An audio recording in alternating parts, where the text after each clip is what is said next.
L'Égypte, pays de l'histoire, très ancienne et sans précédent, est considérée comme le berceau des civilisations mondiales. Ces monuments architecturaux et antiques représentent le témoignage à l'apogée de nos ancêtres, les pharaons, dans tout domaine.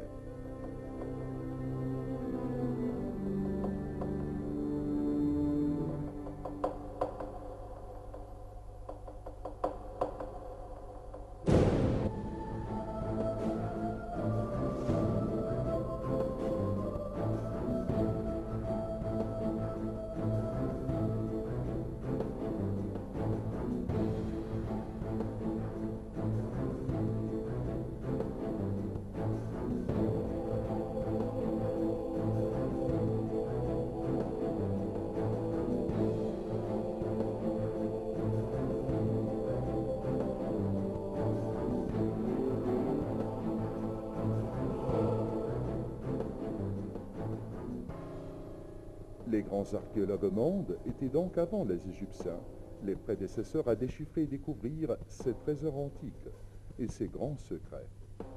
Dès la première moitié du XVIIe siècle de notre ère, cette grande richesse de monuments et pièces antiques était transférée d'un endroit à un autre pour être protégée et conservée.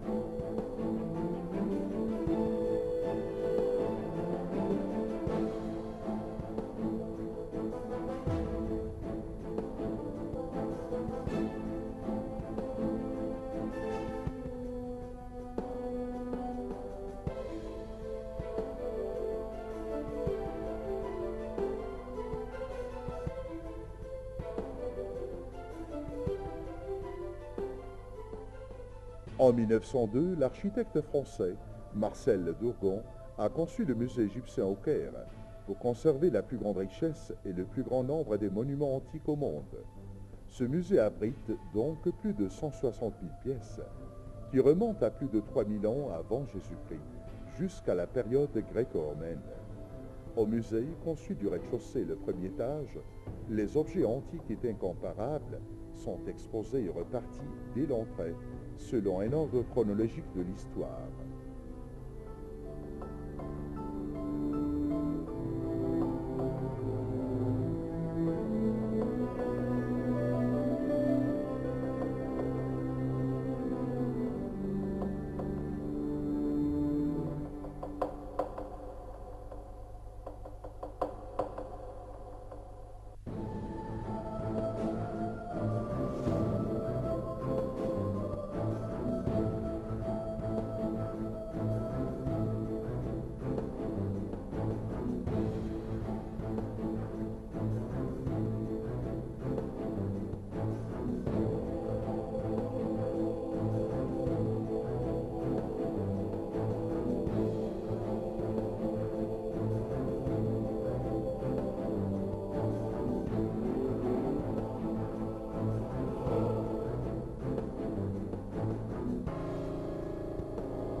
Dans ce film documentaire, on essaye de dévoiler la beauté et secret antique des objets qui manifestent la gloire de nos ancêtres à la période de l'Ancien Empire pharaonique.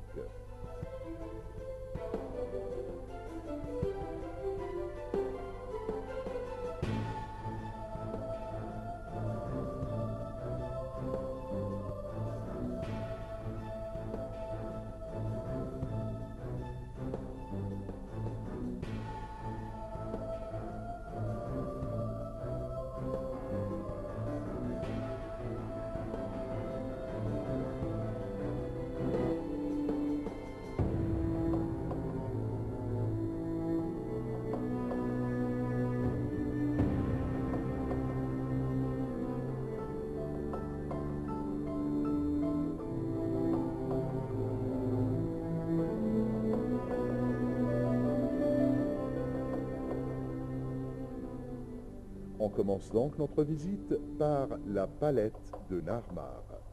Cette palette en schiste est une palette commémorative, à l'occasion de l'unification des deux terres, le nord et le sud, sous le règne du roi Narmar, avant lui en conflit politique militaire et surtout religieux. À la partie supérieure de la palette, sur ses deux faces, des reliefs qui désignent les deux têtes de la vache qui représentent la déesse Hathor. Cette déesse est la déesse de l'amour, du ciel et de la vie.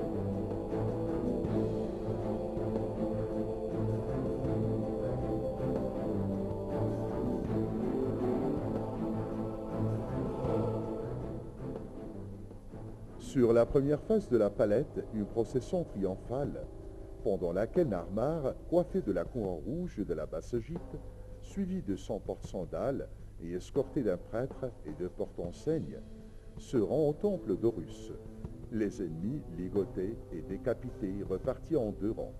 Le registre central comprend le godet circulaire, entouré d'élans coups entrelacés et de deux panthères fantastiques que deux hommes tiennent en laisse. Cette scène évoque la rivalité des deux moitiés du pays, maintenant réconciliées et soumises à son règne. Dans le registre inférieur, le roi paraît dans l'aspect d'un taureau puissant qui détruit avec ses deux cornes une forteresse et ses ennemis.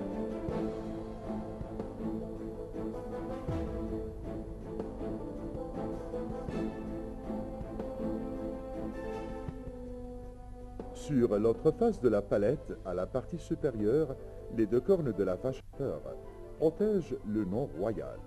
Au registre au milieu, le roi est en état héroïque, portant la couronne blanche de la Haute-Égypte et suivi de son porte-sandales. Le roi, dans cette scène, frappe avec sa massue un prisonnier agenouillé, symbolisant ainsi le triomphe de l'ordre sur le chaos.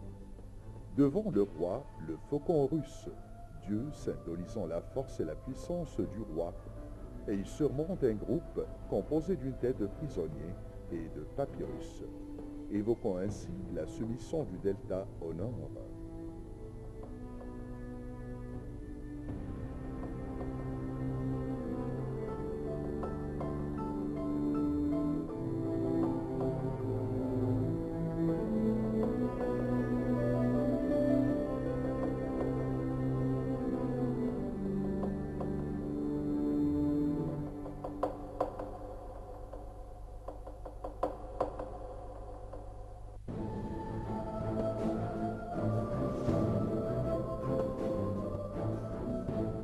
La pièce suivante est celle du roi Djoser.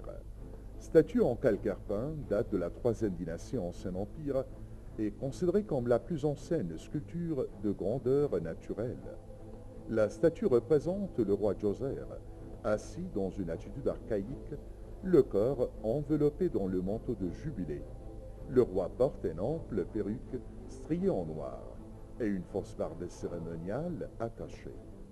Les yeux étaient autrefois incrustés, profondément creusés, gardant une expression lointaine. Sur le dorsal de son siège, son nom a été gravé. Cette statue fut découverte dans le complexe funéraire du roi Djoser à Saqqara.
La troisième pièce de notre circuit au musée est celle de la triade de Mykérinos. La pièce antique est en pierre de schiste, trouvée à Gizeh au temple bas du roi Mykérinos, vers 2500 et 2482 avant Jésus-Christ. Représente le roi debout dans son attitude archaïque, accompagné de la déesse Hathor. Sur sa tête, la couronne blanche de la Haute-Égypte et une fausse barbe cérémoniale qui représente la dignité royale. Il tient donc dans ses poings de rouleau, signe du pouvoir absolu. La statue représente ainsi le roi, avec son corps jeune et athlétique, même s'il était vieux ou malade. Et là, on remarque bien l'école du symbolisme, dont l'art ancienne, pharaonique. La figure féminine à sa droite est celle de la déesse Hathor, déesse de l'amour, du ciel et de la vie. Sur sa tête, le disque entouré de 2 cornes de vache. L'autre figure féminine à sa gauche est la personnification d'une homme Sinomopolite, 17e province de la Haute-Égypte, et sur sa tête l'emblème de la province. Cette triade représente ainsi que la déesse Hathor garantit les produits fertiles et offrandes représentés par le nom au roi du pays.